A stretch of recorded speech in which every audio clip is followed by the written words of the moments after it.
campers. Happy Sunday, friends and lovers. It is Sunday, August 16th, 2020.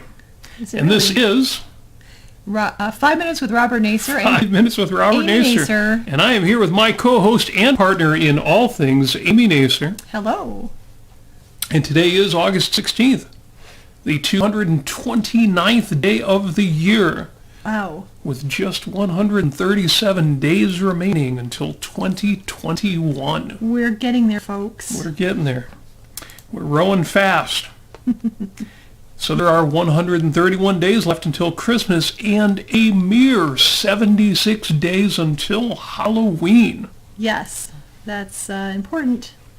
As we shall see in the next coming episodes, I don't know exactly when I'm going to start dressing up for Halloween on this show. Ooh. Maybe the end of this month, perhaps. Amy is Miss Halloween, or is that Mrs. Halloween? Bride of Halloween. So the Halloween festivities will get more and more intensive. Today is also National Rum Day, which is why we are drinking rum and Coca-Cola. Cheers, everybody.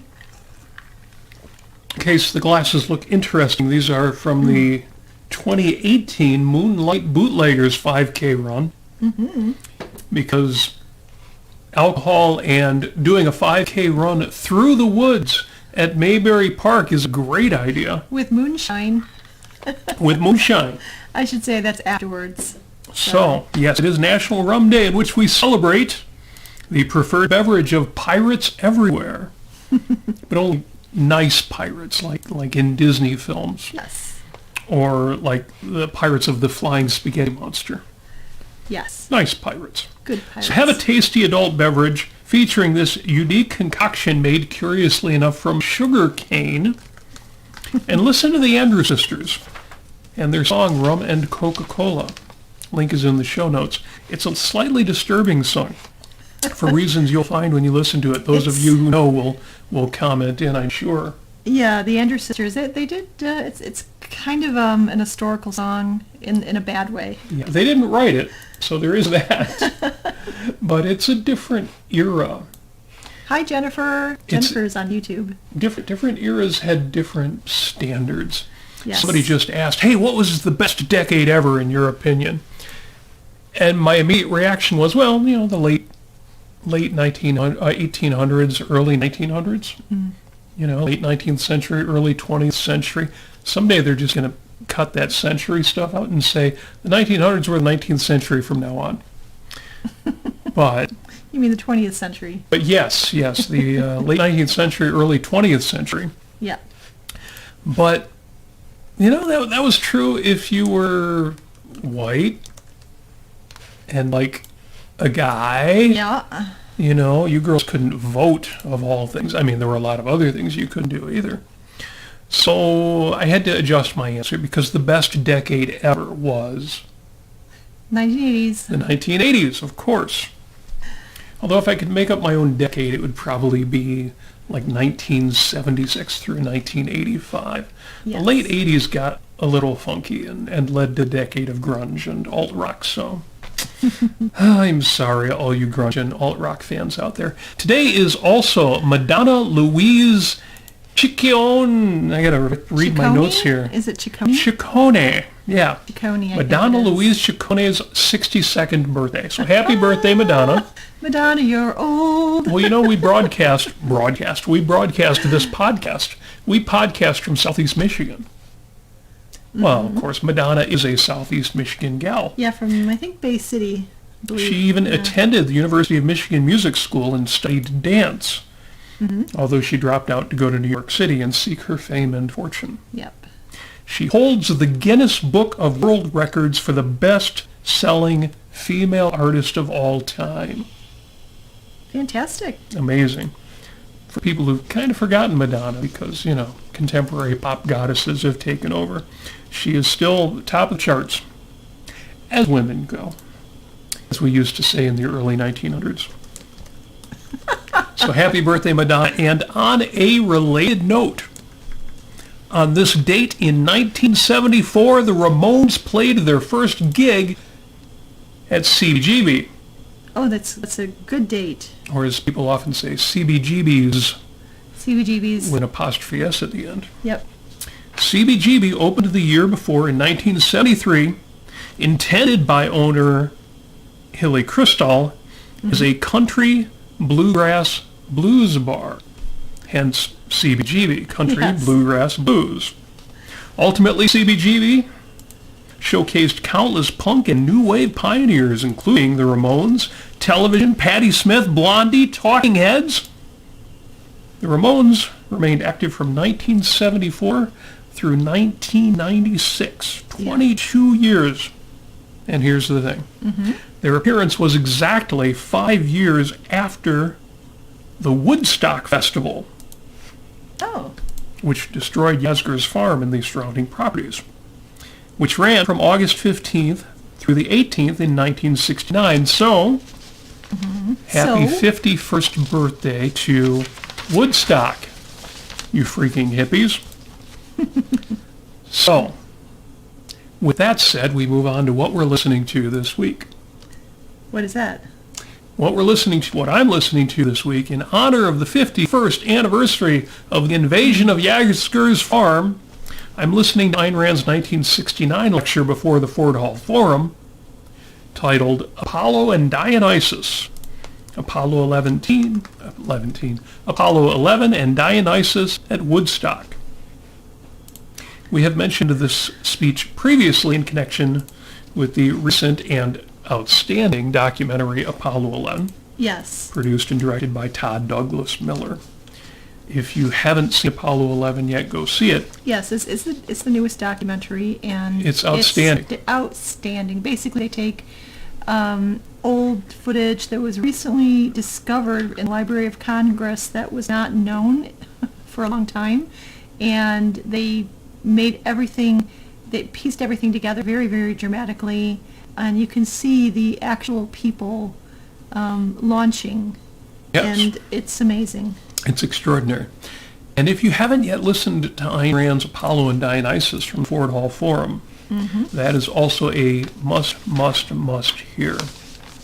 So we go from Madonna to the Ramones to CBGB to Woodstock to Apollo and Dionysus, which has nothing at all to do with our topic this week, which is self-image. Ooh, self-image. I should have And brought yet- a mirror with me. I should do a selfie right now. And yet it all connects.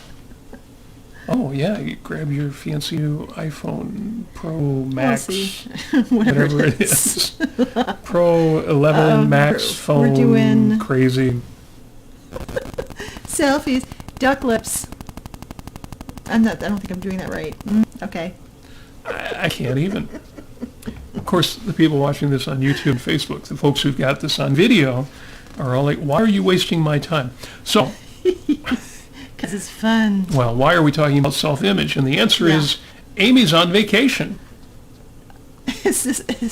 And again, let's make a leap for something, some kind of context here that I don't even understand. Well, Amy works for a living. I do. Well, and Robert does too. He does the show. So, And she's taking this week off. And when we talked about, what do we want to talk about on this week's podcast? What have folks been talking about? Amy said, well, I want to talk about self-image. self-image. And I thought, well, we've got to talk about that. And you've got Madonna and you've got Vogue. That's that ties nicely. Right. And judging your self-image is what your self-worth is. Yeah. So we had a conversation and I took notes, and now I don't understand any of my notes. So I'm going to go through this real quick, I could start. and if you Amy's going to want. straighten me out. You do that, and you do you. Be kind to yourself while you're going through your notes. Try not to be too hard or beat yourself up while you're going through them if you think that they're not very good. Well, what came out of the conversation was that having a solid sense of your self-worth is important because people often encounter anxiety about Yep. their self-image or their performance of things that they've done, mistakes that they've made. If you are an honest person who works hard and takes care of yourself, then you are a moral person. So you need to be objective about yourself. And so I've got some notes here, but maybe you want to read yours because they probably make sense, and these are the same things we talked about. But I do have a big wrap at the end, so Big rap. Big rap at the end. Yeah, it's, are you going to do that with beatboxing, some music, perhaps some sampling? No, it's just going to be me saying goofy stuff like, y'all be good to yourself. No, just kidding. I'll try to do a little better than that. So I basically have 5 steps to get back on track with kindness to yourself, a benevolent outlook, and hope for the future. Hope for the future. Hope for the future. And you know what? This can be difficult. I wanted to bring this up because it's been a difficult time. You know, we can all run out to Hallmark and buy their difficult moment greeting cards. I love that Hallmark has that. We mentioned that before. And Hallmark, show them to you. they have a difficult year section. Yes. For couples that went through a difficult year. They have a whole line of greeting cards. How awesome is that? We got to invest in Hallmark for that. Yeah. So I wonder what they had for this year, though. We haven't been on a Hallmark lately. I know we have not. We got to go. We have to go. So, you know, I just wanted to touch, you know, you got to touch base with yourself. You've got to check in with yourself. You need to introspect with yourself. And, yes, make sure you're still existing tactilely with your hands. So, you know, this has been a very, very tough year. It's been, oh, golly, is it ever extraordinarily disorienting? You know, all these things that I've loved to do, for instance, at my work, going to my work site, seeing all of my coworkers, and just having a pleasant interaction with them, kind of, you know, feeding off of each other's positive energy. All that's out the window, you know, and Zoom just doesn't quite, or Microsoft Teams, which was what we use, just doesn't give us what we need. And so I think it's, you know, you've got to check in with yourself. If you're feeling blue, you need to do, you know, do some things. And you need to, one of the things, or actually number 2 on my list, other than checking in with yourself, is journaling. And when I say journaling, I don't mean, you know, bullet lists and things like that. I mean... I just go on Facebook and tell people what I had for breakfast?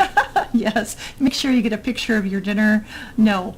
Journaling, what I mean by it is, if you have read the book, The Artist's Way... The Artist's Way, by Julia Cameron. You need to read it. It's really excellent, and it gives you a real challenge. If you really want to be challenged, if you really want to dig deep into your own soul, into your own being, into your own mind, and be fearless doing it, this is a book for you. If you really want to be honest with yourself, this is what you need to do.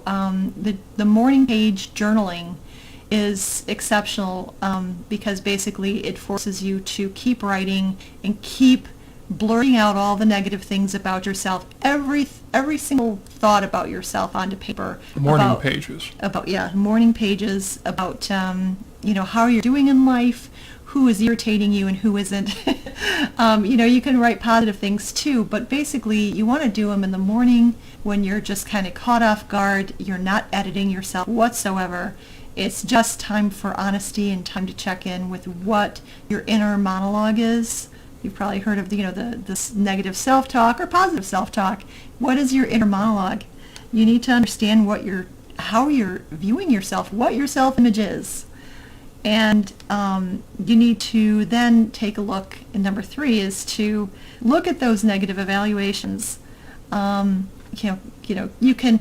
It can range from, my gosh, I could have done that so much better, or how embarrassing, I can't believe I did this, or look at this mistake I made, I feel absolutely mortified, and I don't feel efficacious in life, and I feel really down about myself, and you see yourself beating yourself up on paper. You reread it, and you're like, okay, well, there it is. All the cards are laid out. I've been honest with myself.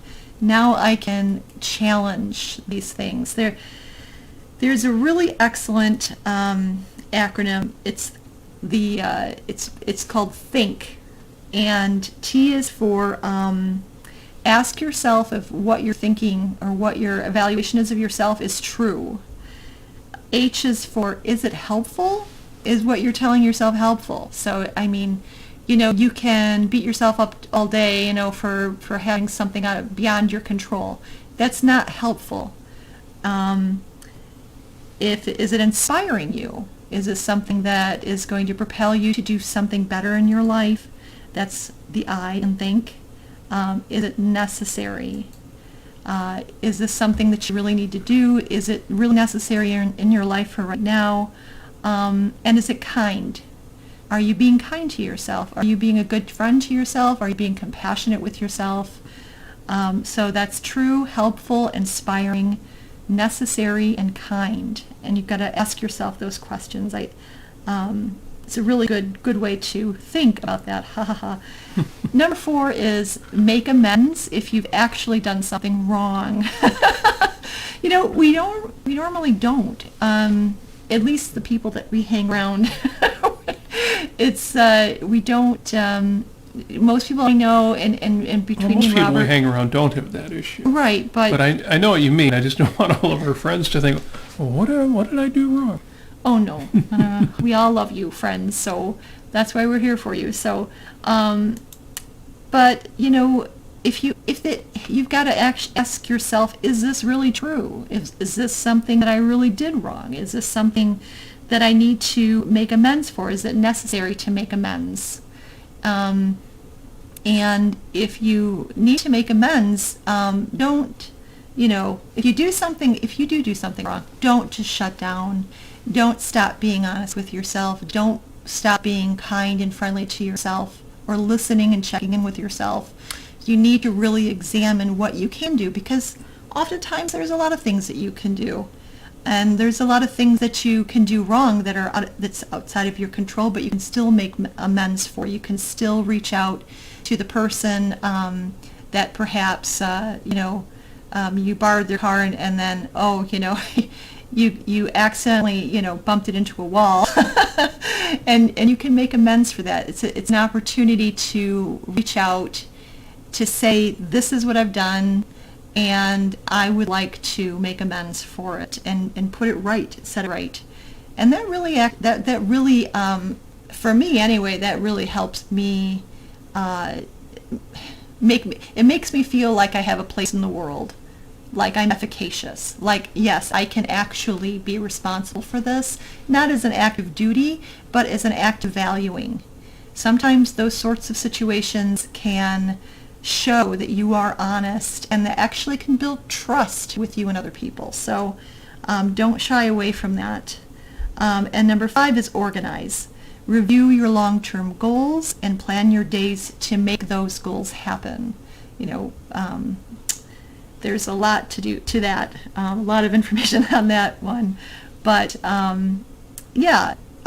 be good to yourself, be kind, and if all else fails, of course, reach out to a counselor or a therapist or whoever, and really, I always ask myself, am I exercising enough? Exercising enough? Yeah, because there is a real mind-body integration with all of this, especially right now during the pandemic. And if I'm not exercising enough, and if I'm not getting the blood flowing and the muscles moving and, the mitochondria activating, or however, I am not a happy person. So sometimes I'm like, oh yeah, I haven't actually been doing that. So then I go ahead and do it. But you know what? Just you've got to treat yourself as your nature does require. And you are a thinking, cognitive human being with the power of free will and the power of actually planning your life long term and introspecting using words, which is a downright miracle, really. Well, I love the idea of the morning pages because not only does it encourage you to do that, but we talked about externalizing your thoughts, about getting things out of your head and out down on paper. And that changes everything. And I say that over and over again because I never used to believe it. I generally would carry things around in my head, and it's amazing what happens when you take the time to write them down. A, things come out that you didn't realize were there, and B, things come out. Yes. You think about evenings when you've had difficulty falling asleep because you're thinking about something. And not even necessarily a self-image issue kind of item, but just stuff. You write that stuff down, and it is so much easier to sleep at night or to get other projects done, to move on to other things, to let go of baggage. Right.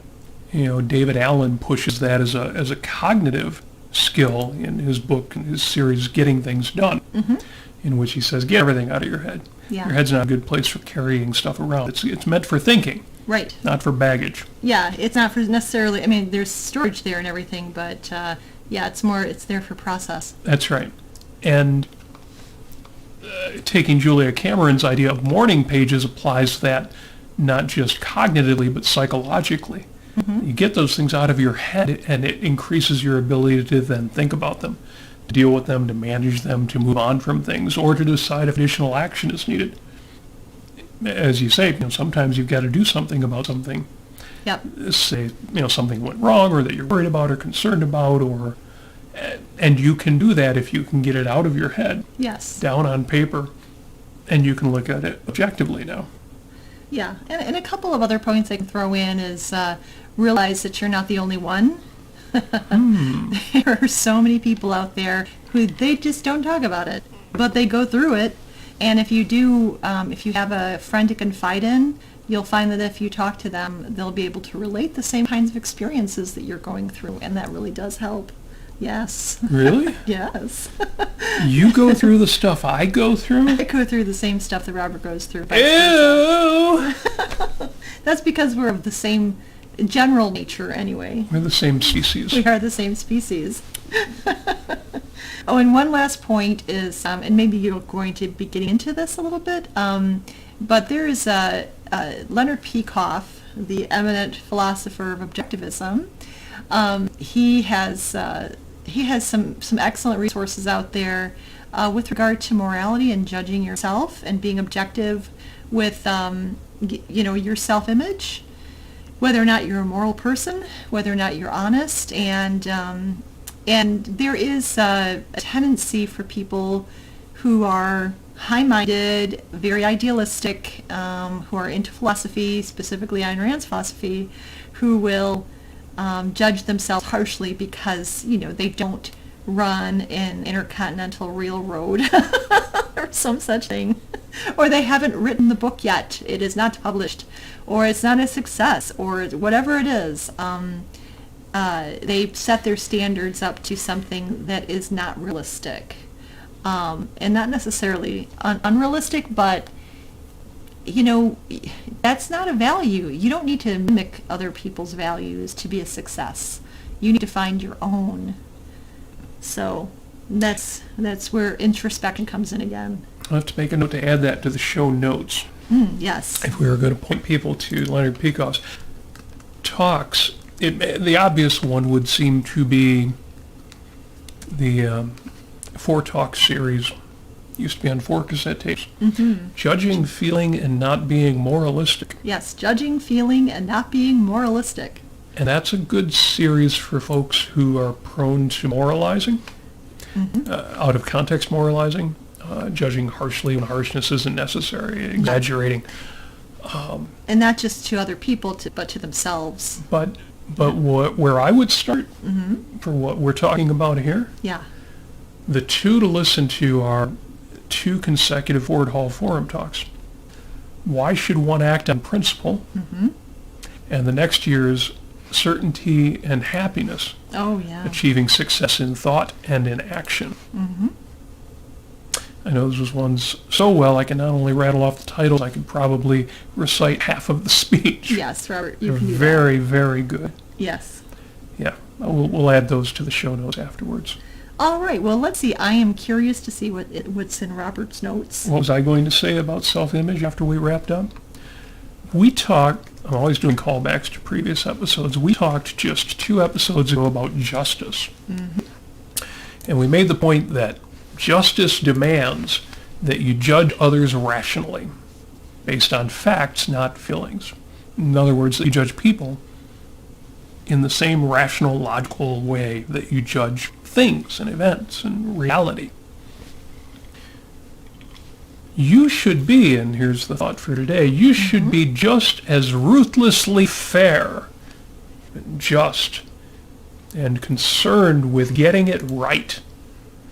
you should be just as ruthlessly fair with yourself, if not more so. Everything that we said about being just applies 102% to judging yourself, including the fact that you can assume good intent in yourself because you know it. Yes. So going back 15 episodes before that, when we talked about allies, Yeah. and this was a little earlier this year, pandemic had started, things were getting contentious, politics was heavily in the mix, a lot of people were arguing online and even in person. And what we found was that people were treating their allies worse than they were treating their adversaries. Arguing and bickering and losing friendships and much more than they would somebody that was actually an adversary of theirs. And we recommended that, well, it's good just to have it in your head as a conscious policy. I will be better to my friends than I will to my enemies. Yeah. I will treat my allies better than I treat my adversaries. Yeah, I can say something a little bit about that. I always find that if I'm down on myself and I'm having an inner conflict of ideas in myself, I really don't know what to think. I'm impatient. I really want to know what's going on. This is, like, the pandemic and coronavirus and all the wonderful branches that have come out of this that are quite negative. So I find that if I'm using that inner monologue with myself, that negative inner monologue, I'm using it with other people. So that's another good reason to check. That's a good point. With yourself. It's hard to be good to people if you're not good to yourself. Yes. It's a very good point. So definitely, when I say treat your allies better than you treat your enemies, remember that you are your number one ally. Yeah. Yeah. Linda Cordair. Hello, Linda. At Cordair.com. Cordair.com. Beautiful, beautiful fine art gallery. If anybody's tired of us pushing Quint Cordair Fine Art every time we mention Linda or Quint, sorry, just get used to it because it's not going to stop. Just wrap it around you like a comfy sweater. But what does Linda say? She says, lived it, friends list much smaller now, sadly. Yeah, well, I know. You do have to prune for quality. I have said one thing about social networks and Facebook is you've got to be willing to curate your experience. Yes. Don't waste time on people who are a waste of time and let them go on their own journey. So it is sad sometimes, although sometimes it's just exactly what has to happen that your friends list gets shorter. Oh, well, quality, not quantity. You can always, if you really admire that person, you really like that person, you can always make amends and check in with them and see if there's anything that you can say or do or get on the phone. That's true. Very few doors close permanently. Right. Very few doors become walls. That's very true. Speaking of doors and walls, what about mirrors and windows? Oh, we'll get to that in a minute. Okay. But imposters. Ooh. Imposters. I don't know if we discussed imposter syndrome. Oh, imposter syndrome, right. That feeling people have of, I'm imposter. Nobody really knows how, whatever it is, nervous or incompetent or not ready for this job or not ready for this episode of the podcast. Nobody knows. They all think I'm great, but I know. So what they call imposter syndrome. I've lived that. I've been through it. But realize that if you saw imposter syndrome or just an imposter in one of your friends, I see, what would you say to them? Unless they were really a shyster, lying to get where they were, what you would say would be something more like, I would give them... You may feel overwhelmed. Yes. You may feel like you're not as ready as everybody thinks you are. You may feel like you've gotten into where you're at, your position, as much by luck and happenstance as by talent. You may feel all those things. This is you talking to your friend. But there's a reason you're here, and I know you can make this happen. I know you do have talent, you do have ability. Even if you feel like you don't have everything it takes, you're going to make this happen. I don't just have faith in you, I trust you because I have knowledge these are the things you would say to your friend. If you catch yourself feeling imposter syndrome, Yeah. be willing to say those things to yourself because they're true. Yeah. And you can go through, go down that memory lane and cite specific things that your friend or yourself has achieved, and realize that those sorts of achievements, there's value in those achievements that you wouldn't actually think is there. Those whole transferable skills that transfer from one situation to the other. Get to know them, get to know yourself, and get to know, what value you have brought to a particular job or however. And yeah, I mean, that's certainly something that I need to work on. It's something that, my life so far, it hasn't been a real straight line. I don't think a lot of folks have a very straight line sort of life. Like Howard Rourke, for instance, or however. But, that's a really good topic maybe to talk about later, is try to integrate what you have done so far in your life, even if you find that, your jobs, your romantic experiences, your friendship experiences, your hobbies, and perhaps you feel that they're disparate, that they don't relate to each other. Try to get them to relate to each other. Try to integrate those experiences and values that you've had. Yeah. Yes. There's a good exercise. And then the last note I wrote was WWID. A little more rum and Coke there. Remember, it's National Rum Day. You are invited to join us in a rum and Coke. Yes, Linda, go get yourself some rum. Or whatever your favorite rum-based drink is. If rum's not your thing, okay, that's acceptable. Just join us for something. Yeah.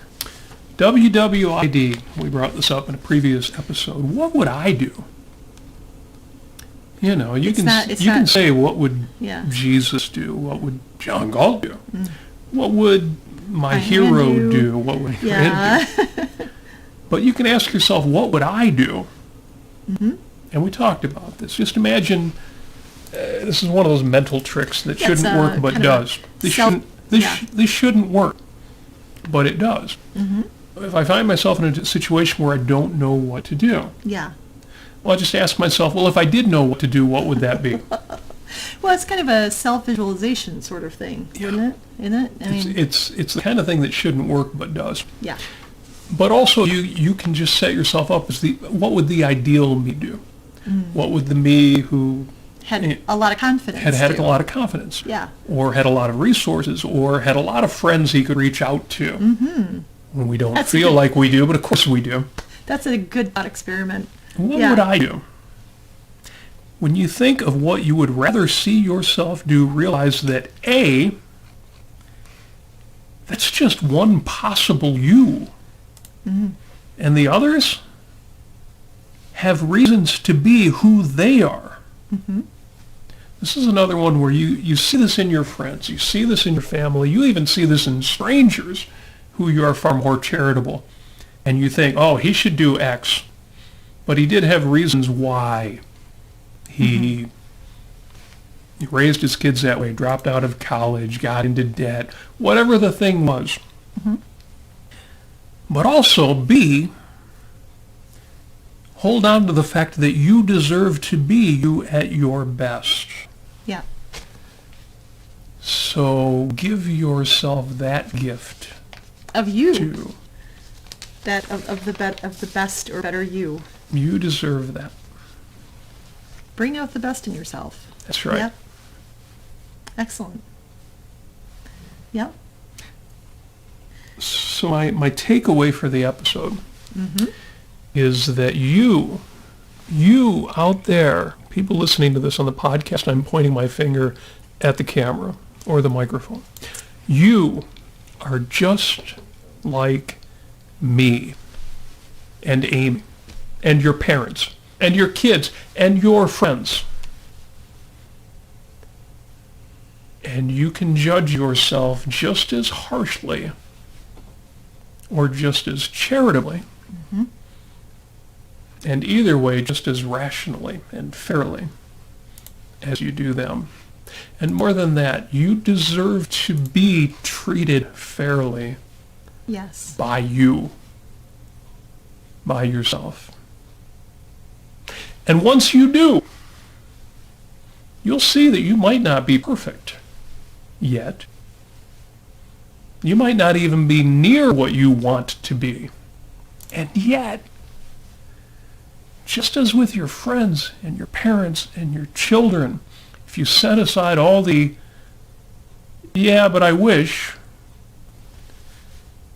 you'll be able to see, I hope you'll be able, I know you'll be able to see, that you are amazing. Mm-hmm.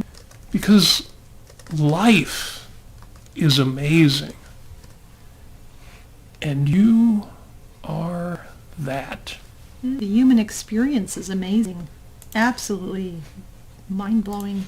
So my Post-it note for the week, because every week I recommend you put a Post-it note on your mirror, your bathroom mirror, or someplace where you will see it. My Post-it note that I've got up just says, be good. And then in parentheses, to yourself. See, everybody knows to be good. You should be good. You should be virtuous. You should be moral. You should be a good person. You should be good. But you add to yourself. Yeah, yeah. And try not to think of it as a duty. Should. Well, there's a lot of wrong ways to think about that. Yeah. You can think, oh, be good to yourself. Go out and, with your credit card and buy stuff you can't afford.